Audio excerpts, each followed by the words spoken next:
लेकिन कुछ लोग इतने बुद्धिमान होते हैं अपनी नजरों में, जब उनको परमेश्वर तोड़ना चाहता है, उनको बनाना चाहता है बेहतर और बेहतरीन, और जब उन्हें तोड़ रहा होता है कठिन हालातों के जरिए, बीमारी के जरिए, उनके पड़ोसियों के जरिए और तमाम प्रकार से, उन दिनों में वो खुदा खिलाफ खड़े जाते हैं। क्या कर रहे हो आप? मैं तो आपके पीछे चल रहा हूं, आपकी इच्छा को पूरा कर रहा हूं, आप क्या कर रहे हो मेरी लाइफ में? वो कहता है शांत रहो, जो मैं कर रहा हूं ना आपको नहीं पता है, क्यों भड़क रहे हो?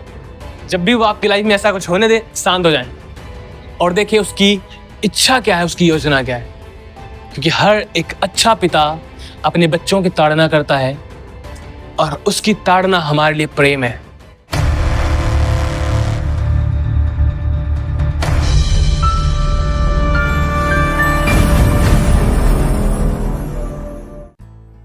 यहां पर देखिए क्या लिखा है, वचन 7। अब जब इस वचन को आप पढ़ेंगे, याकूब जो यहां पर कहता है, इस वचन को आप कंपेयर करके देखें, जो याकूब यहां पर बता रहा है और जो पतरस वहां पर बता रहा है, उन चीजों में कुछ खास डिफरेंस नहीं पाएंगे। मतलब कि परमेश्वर का आत्मा जो याकूब को लीड कर रहा है, वही पतरस को लीड कर रहा है। किस विषय में? वो भी याकूब क्या कहता है? परमेश्वर के अधीन रहो, परमेश्वर के सम्मुख अपने आप को दीन करो, क्योंकि परमेश्वर घमंडियों का विरोध करता है, पर दीनों पर अनुग्रह करता है। और यही बात पतरस भी लिखता है। और उसके बाद जैसे याकूब कहता है कि स्वयं को दीनता से हो, दीन करके परमेश्वर के साथ चलो, वही बात पतरस भी कहता है कि दीन करो अपने आप को और परमेश्वर के साथ चलो। हालेलुया। ओके, देखिए यहाँ पे क्या लिखा है, याकूब 4 अध्याय उसकी 7 आयत। यहाँ पर लिखा है, इसलिए परमेश्वर के अधीन हो जाओ और शैतान का सामना करो, तो वह तुम्हारे पास से भाग निकलेगा। अब समझिए एक चीज, यहां पर क्या बताया गया है? परमेश्वर के अधीन हो जाओ और शैतान का सामना करो। किसके अधीन होने के लिए बोला गया है? परमेश्वर के। सामना किसका करने के लिए बोला गया है? शैतान का। मतलब कि हमें परमेश्वर के अधीन होना है और शैतान का सामना करना है। परमेश्वर के अधीन होना है और शैतान का सामना करना है। नहीं समझे आप? एक दीनता क्या है? उन हालातों के आप अधीन ना हो जाएं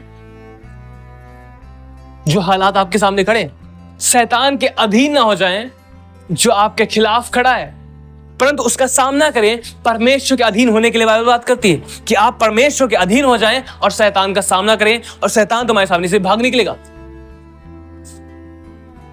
हालेलुया। कितने लोगों ने इसे समझा है? परमेश्वर के अधीन हो जाओ, शैतान का सामना करो, उससे डरो मत, उससे भागो मत, ना ही उसके अधीन हो जाओ। शैतान मुझे बहुत तंग कर रहा है, बहुत परेशान कर रहा है, बहुत डिस्टर्ब कर रहा है। क्यों कर रहा है? क्योंकि आप उससे तंग नहीं कर रहे हैं। हाँ, क्योंकि आप उसे डिस्टर्ब नहीं कर रहे हैं, इसीलिए वो आपको डिस्टर्ब कर रहा है, इसीलिए आपको तंग कर रहा है। परमेश्वर के अधीन हो जाओ, शैतान का सामना करो, बाइबल कहती है शैतान भाग निकलेगा। यीशु मसीह दीन था, नम्र था इस पृथ्वी के ऊपर, और मैं विश्वास करता हूं अब तक जितने भी लोग इस पृथ्वी के ऊपर आए, सबसे अधिक नम्र व्यक्ति खुदावंद यीशु मसीह, उससे अधिक कोई नम्र नहीं, कोई दीन नहीं। तो क्या अपने आप को वह इतना नीचा करता था? बिल्कुल। जब बीमारियां आ गई उसके आगे वो चुप रहा, तकलीफें उसके सामने थी वो चुप रहा, बीमारों को उसने चंगा किया, दुष्ट आत्माओं को उसने निकाला, इन सब का क्या किया? विरोध। वह उस पुत्रत्व में चलता रहा जो परमेश्वर ने उसे दिया, लेकिन जब बात आती परमेश्वर के सम्मुख, वह परमेश्वर सामने दीन था। समझ रहे आप? तूफान जब उसके सामने थे, उन तूफानों के बाद अधीन ना हुआ, परंतु उन तूफानों के खिलाफ खड़े होकर उनका सामना किया और तूफान खत्म हो गए। लेकिन जब बात आई परमेश्वर के सम्मुख, परमेश्वर की आज्ञा का पालन करने की, वह समर्पित हुआ और वह क्रूस तक जाने के लिए तैयार हो गया। हाँ, यही एक सच्ची नम्रता। जहां पर आप परमेश्वर के सम्मुख जब होते हैं, तब आप पूरी तरह समर्पित होते हैं जो कुछ वह कह रहा उसे करने के लिए। और जब शैतान जो कुछ आपको दिखा रहा, आपके खिलाफ लेकर आ रहा, आपके खिलाफ तमाम प्रकार के हालातों को खड़े कर रहा, वहां पर आप एक योद्धा के नहीं खड़े होते हैं और शैतान का मुकाबला करते हैं, उसका सामना करते हैं। एक व्यक्ति परमेश्वर के अधीन कैसे हो सकता है? हाँ, बाइबल बताती है परमेश्वर के अधीन हो जाओ और शैतान का सामना करो, तो वह तुम्हारे सामने से भाग निकलेगा। लेकिन आप परमेश्वर के अधीन हो कैसे सकते हैं? कैसे? कैसे हो सकते हैं परमेश्वर के अधीन? इसलिए कि आप अपने आप को परमेश्वर के आगे अधीन कर देते हैं, और जब आप अपने आप को परमेश्वर के आगे अधीन कर देते हैं, आप देख पाते हैं कि परमेश्वर का अनुग्रह आपके ऊपर आता है, और वह अनुग्रह आपको पावर देता है कि आप उसकी आज्ञाओं का पालन कर पाए। समझ रहे आप? और जब आप, और मैं ये नहीं कह रहा हूं कि हम अपने आप से अपने आप को दीन करते हैं, वह उसका अनुग्रह ही है जो हमारे ऊपर आता है और हम दीन होते हैं और दीनता में चलते हैं, और जब हम दीन होकर उसके आगे समर्पित हो जाते हैं, उसका अनुग्रह हमें उसकी आज्ञाओं का पालन करना भी सिखाता है और हमें उसमें चलने के लिए सामर्थ्य देता है। और जब हम उसके साथ चलने लग जाते हैं, हम क्या है? उसके अधीन तो है। उसके खिलाफ होना क्या है और उसके अधीन होना क्या है? जो कुछ वो करने के लिए कहता है करो। अगर आप उस आज्ञा के प्रति समर्पित हैं और करने की कोशिश कर रहे हैं और कर भी रहे हैं, फिर बेशक आप चाहे बार बार फेल हो रहे हो, आप क्या कर रहे हैं? आप वहां पर परमेश्वर के अधीन हैं। लेकिन जब परमेश्वर आपसे कहता है या करो और आप कहते हैं नहीं मैं नहीं करूंगा, पता क्या ये है विरोध करना, ये परमेश्वर के खिलाफ होना है। लेकिन जब आप अपने आप को परमेश्वर के आगे समर्पित कर देते हैं, दीनता से, नम्रता से पूरी तरह उसके आगे सरेंडर हो जाते हैं, और जो वो कहता करने के लिए उसे करने की कोशिश करते हैं और उसमें लगे रहते हैं, फिर आप चाहे बेशक उसमें फेल हो रहे हो, लेकिन बार बार आप उस चीज को करने की कोशिश में लगे हुए हैं, क्योंकि यह परमेश्वर ने कहा है इसे करना ही करना है। यह है कि यहां पर आप पूरी तरह से नम्र और दीन होकर उस आज्ञा का प्रति समर्पित हो जाते हैं। Hallelujah, hallelujah. एक व्यक्ति परमेश्वर के अधीन हो सकता है इसी तरह से कि जब वह अपने आप को पूरी तरह से उसके आगे समर्पित कर दे, स्वयं को नीचा करे। दीनता का अर्थ स्वयं को नीचा करना है, स्वयं को नीचा करना है। मतलब कि जो परमेश्वर है वह हमारा सिर्फ पिता ही नहीं है, वह हमारा पिता है, वह हमारा परमेश्वर भी है। समझ रहे आप? और जब परमेश्वर हमें कुछ आज्ञा दे या फिर पिता एक बच्चे को आज्ञा दे, तो पिता की आज्ञा का पालन करना, परमेश्वर की आज्ञा का पालन करना एक बेटे का, एक बच्चे का क्या है? कर्तव्य। समझ रहे हैं आप? क्या है? कर्तव्य, जिसे पूरी दीनता और नम्रता से, सच्चाई से करना चाहिए उसे, उसकी आज्ञाओं का पालन। Hallelujah, hallelujah. आपको पता है एक व्यक्ति को परमेश्वर से अगर कुछ दूर, एक व्यक्ति को अगर कोई कुछ ले जा सकता है तो केवल एक चीज है। हाँ, अगर एक व्यक्ति को परमेश्वर से दूर कुछ ले जा सकता है तो वह है घमंड। क्योंकि घमंडियों का विरोध स्वयं परमेश्वर करने आता है। घमंडियों का विरोध स्वयं परमेश्वर करने आता है। Hallelujah, hallelujah. घमंडियों का विरोध स्वयं परमेश्वर करने आता है। एक व्यक्ति जो घमंड करने वाला है वह ही परमेश्वर से दूर हो सकता है, लेकिन एक व्यक्ति जो नम्र है वह कभी परमेश्वर से दूर नहीं हो सकता, वह कभी परमेश्वर के खिलाफ नहीं जा सकता। हालेलुया। मनुष्य के विषय में आपने पढ़ा है बाइबल के अंदर। मनुष्य एक ऐसा व्यक्ति था जो बहुत सारी बुराइयों करने वाला था, बहुत सारे बुरे कामों करने वाला था, और जो कुछ खुदा को पसंद नहीं था केवल वही वो करता था। इवन जितने राजा उससे पहले हुए थे उन सब राजाओं से अधिक दुष्टता उसने करी थी। फिर परमेश्वर ने क्या किया? परमेश्वर ने देखा ये घमंडी व्यक्ति और घमंड से चल रहा है, जो कुछ इसे पसंद आ रहा है वही कर रहा है और मेरी कोई परवाह नहीं कर रहा है। परमेश्वर ने क्या किया? फिर उसे एक देश का राजा बंदी बनाकर ले गया, और वहां गुलामी में जब वो आ रहा, जब आप बंदी गृह में रहा, जब आप बंदी बनाया गया और किसी के द्वारा प्रताड़ित किया गया, जब वहां ऐसे कठिन हालातों में वो रहा, तब उसने परमेश्वर की ओर अपनी आंखें लगाई, तब वह दीन हो गया। और जब वह दीन हो गया, परमेश्वर ने क्या किया? परमेश्वर ने उसे वहां से निकाला, और सिर्फ निकाला ही नहीं, एक जबरदस्त चीज मैं आपको बताना चाहता हूं, सिर्फ निकाला ही नहीं परंतु उसे उसका पद, पदवी और फिर से जो राज्य कर रहा था उसे दे दिया। हालेलुया। वह घमंड के कारण दूर हो गया था इन सब चीजों से और बंदी बनाया गया, लेकिन जब वह दीन हो गया तो वह परमेश्वर पास लौट कर आया और परमेश्वर ने उसे फिर से ऊंचा उठाया। नबूकदनेस्सर को पढ़ा आपने? वह एक ऐसा बंदा जिसके विषय में बहुत जबरदस्त चीजें लिखी गई, और उसके अंदर जो प्राइड था, उस घमंड का सामना हर दिन हम करते हैं अपनी लाइफ में। हाँ, मैं सच कह रहा हूं, उस घमंड का सामना हर दिन हम अपनी लाइफ में करते हैं। और उसका घमंड इतना यहां तक नहीं था कि उसके मुंह से कुछ निकल गया, वो घमंड की बातें उसके सिर्फ हृदय में थी, अंदर दिल के अंदर ही चल रही थी। जब उसके दिल में ये बातें चल रही थी, वह अपने राजमहल की दीवार के ऊपर या फिर छत के ऊपर कहीं पर टहल रहा था और उस बड़े नगर बेबीलोन को देख रहा था, और देखकर अपने मन में विचार करता है, क्या बड़ा बेबीलोन नगर हमारी बल, हमारी ताकत की तरह बनाया गया। बाइबल बताती है, या उसके मन के अंदर अभी था, उसके मुंह से निकलने भी ना पाया था, परमेश्वर की ओर से आकाशवाणी हुई कि तेरा राज तुझसे ले लिया गया। समझ रहे आप? घमंडी का विरोध किस तरह परमेश्वर करता है, यहां पर किस तरह से दिखाया गया। उसके अभी मन में ही है, दिल में ही है, उसके मुंह पर भी नहीं आया। वह केवल इन चीजों को देखकर सोच रहा है, और परमेश्वर क्या करता है, सीधे आकाशवाणी होती है उसके लिए, सीधे आकाशवाणी कि तेरा राज तुझसे ले लिया गया और तुझ पर 7 काल बीतेंगे, तू पशुओं के समान चारा खाएगा। हाँ, वो एक मनुष्य होकर चारा खाने लग गया, उसकी बुद्धि इतनी भ्रष्ट हो गई। लेकिन एक जबरदस्त चीज यह है जो परमेश्वर के विषय में लिखी गई है, वह भला है।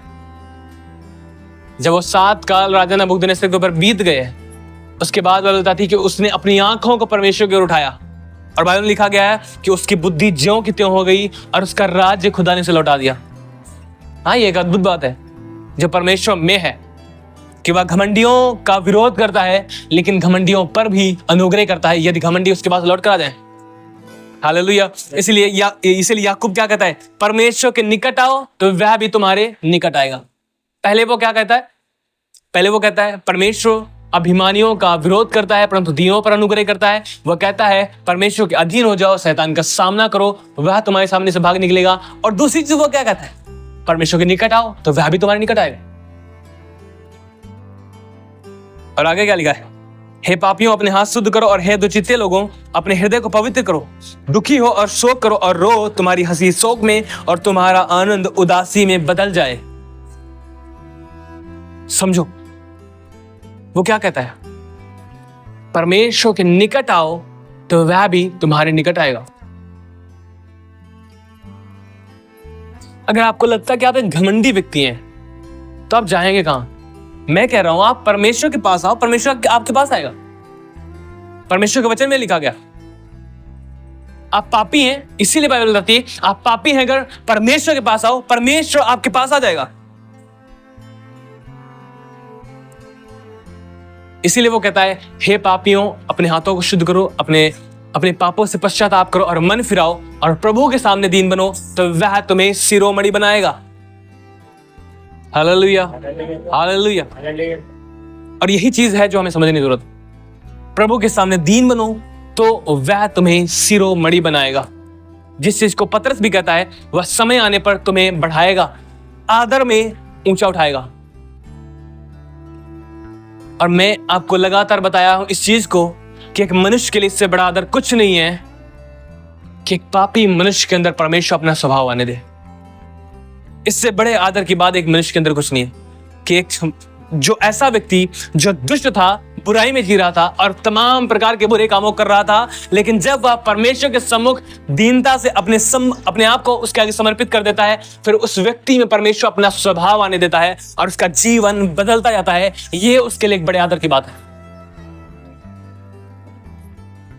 जिस स्वभाव को परमेश्वर ने आदम और हवा के अंदर डाला था, सुनिए बड़े ध्यानपूर्वक, जिस स्वभाव को परमेश्वर ने आदम और हवा के अंदर डाला था, द बाइबल सेज परमेश्वर ने मनुष्य को अपनी समानता में और अपने स्वरूप में बनाया था। उसके समान दिख रहा था, उसके समान उसका जीवन भी था। परमेश्वर की तरह ही आदम और हवा थे, उनके अंदर कोई पाप नहीं था, कोई बुराई नहीं थी, उनमें परमेश्वर का स्वभाव था। क्योंकि परमेश्वर ने जब उन्हें बनाया था उनमें कोई बुराई नहीं डाली थी उसने। यह असंभव है कि परमेश्वर किसी चीज को बनाया उसमें कुछ कमी हो, लेकिन शैतान ने उन्हें भरमाया और भरमाए जाने के द्वारा उनके पास जो ईश्वरीय स्वभाव था वह उनसे चला गया, क्योंकि वह उनकी लाइफ में पाप आ गया। और इसीलिए मैं समझता हूं एक मनुष्य के लिए सबसे बड़े आदर की बात यह है कि जो स्वभाव उन्होंने उत्पत्ति में जो पढ़ते हैं आप कि आदम और हवा ने उस स्वभाव को जो परमेश्वर का था, जो ईश्वरीय था, उसे खो दिया था। और अगर वे उस स्वभाव को मसीह यीशु में दोबारा से प्राप्त करते हैं, एक मनुष्य के लिए इससे बड़े आदर की बात कुछ नहीं है। इससे अधिक ऊंचा उठाया जाना या फिर इससे अधिक शिरोमणि होना और कुछ नहीं है। हालेलुया। कि मनुष्य परमेश्वर के स्वरूप में बढ़ता जाए और बनता जाए। हालेलुया। घमंड, कपट, पाप और बुराई और सब प्रकार से आजाद होता जाए। इससे बड़े आदर की बात कुछ नहीं हो सकती। हालेलुया। पर यह कैसे होगा? यहां पर जो वर्ड दिया गया है, मैं सच कह रहा हूं, बहुत जबरदस्त है ये। अगर आप पापी भी हैं तो परमेश्वर का वचन कहता है परमेश्वर के निकट आओ, परमेश्वर के निकट आओ, वह तुम्हारे पास आएगा। वो कहता है पश्चाताप करो, वह तुम्हें माफ करेगा। अपने आप को दीन कर दो, वह तुम्हें शिरोमणि बना देगा। उसके बलवंत हाथ के नीचे दीनता से रहो। विश्वास में पतरस कहता है दृढ़ रहो, क्योंकि तुम जानते हो कि तुम्हारा विरोधी शैतान जो है वह गरजने वाले सिंह की नाई इस ताक में रहता है कि कब किसको पड़ जाए। लेकिन उन सब जगहों पर हम कैसे प्रभुता कर पाएंगे? हम दीन होकर परमेश्वर के आगे समर्पित हो जाएंगे और उसकी ओर से आने वाला अनुग्रह हम अपनी लाइफ में देख पाएंगे और वह अनुग्रह ही हमें एक प्रभुता करने वाला बना देगा। Hallelujah, hallelujah.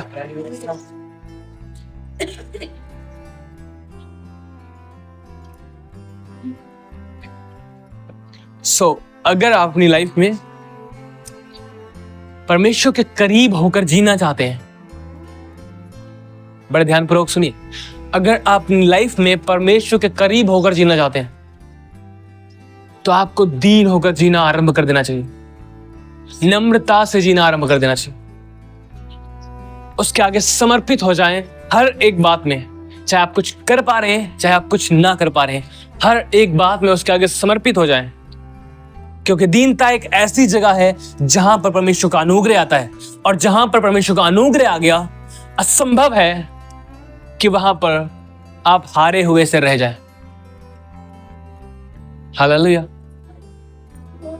मैं नहीं कह रहा हूं कि हम पूरी तरह सिद्ध हो जाएंगे एक दिन में, नहीं, मैं कह रहा हूं हम स्लोली उन सब जगहों से निकलने लग जाएंगे जिनमें हम लड़ रहे हैं, संघर्ष कर रहे हैं। फिर वो चाहे किसी प्रकार के बुरे हालात हो, कठिनाइयां, बीमारियां, कर्जे, गरीबी या कुछ भी हो,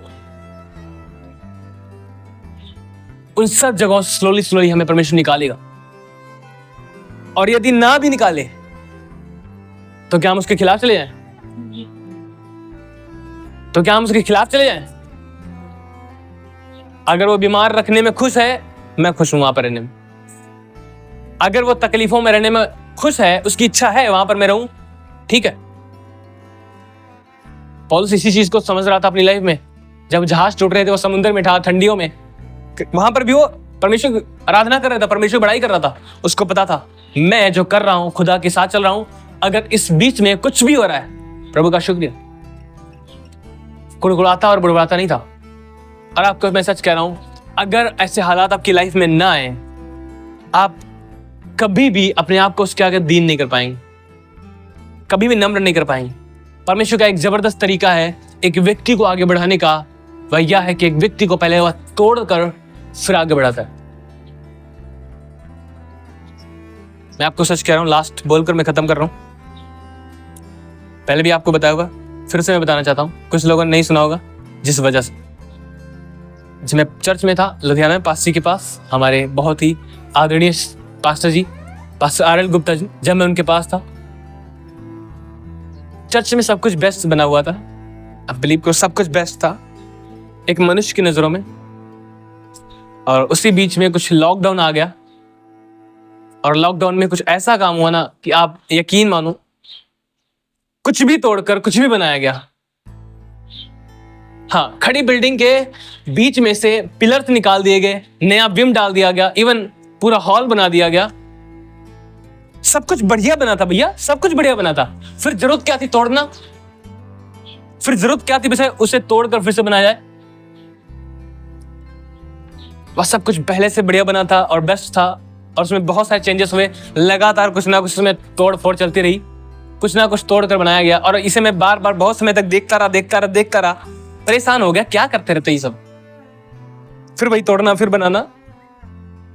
अब बिलीव करो, उसी तोड़ने और बनाने के बीच में मैंने एक चीज सीखी भैया, कि यह सब कुछ बना था, बेस्ट था, लेकिन फिर भी तोड़ा गया, फिर बनाया गया, और जब फिर बना ना, वो कुछ ऐसा बना जो पहले नहीं बना था, और पहले से बहुत बेहतरीन बना।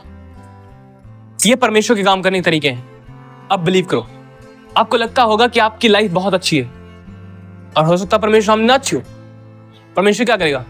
तोड़ो और बनाओ।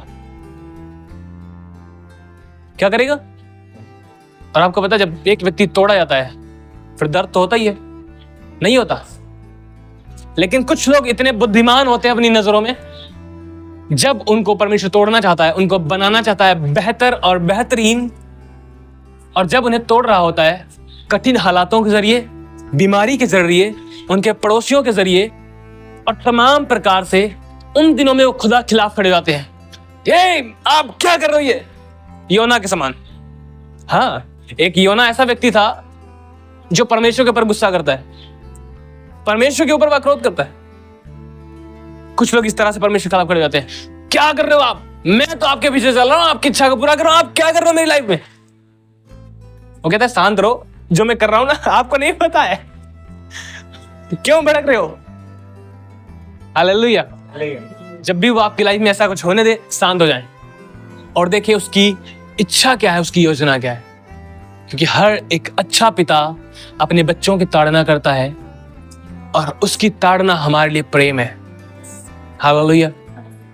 जिस वजह से हमें ये समझने की जरूरत है कि हर एक चीज के ऊपर उसकी प्रभु सत्ता है, और उसके बलवंत हाथ के नीचे हम दीनता से बने रहें, और जो कुछ वह कर रहा है, जो कुछ भी अलाउ कर रहा है वो हमारी लाइफ में होने के लिए, पूरी तरह से उसे होने दें। हालेलुया। अगर आप बेहतर हैं तो आपको वो बेहतरीन बनाना चाहता है। अगर आप अच्छे हैं तो वो आपको बहुत अच्छा बनाना चाहता है, इसीलिए वो आपको तोड़ रहा है और बना रहा है। और मैंने इसे सच बताऊं, मैं अपनी लाइफ में बहुत ही जबरदस्त तरीके से, ये मेरे पास अनुभव है जो मैं आपके साथ शेयर कर रहा हूं। जब मैं देखता था मेरे आसपास बहुत सारे लोग हैं और बहुत सारा घटिया जीवन जी रहे हैं, मैं उनके बीच में एक ऐसा बंदा था जो मैं देखता था कि मैं ठीक तो चल रहा हूं, फिर मुझमें तकलीफ क्या है, क्यों मेरे ऊपर ऐसे हालात गुजर रहे, मैं क्यों ऐसी जगहों से गुजर रहा हूं। मुझे उन दिनों में यही लगता था। ये सब जो शराब पी रहे हैं, लड़ाई झगड़ा कर रहे हैं, ये सब कर रहे हैं, ये सब मगन है, मस्त है, और हम जब खुदा के साथ चलना चाहता हूं मैं, फिर ऐसा क्यों हो रहा मेरे साथ? मुझे नहीं पता था उन दिनों में, लेकिन वो सब चीजें जब वहां से गुजर के आए आगे, फिर उसके बाद पता लगा, अच्छा इसलिए ये कुछ बहुत बेहतर करना चाहते थे प्रभु। हालेलुया।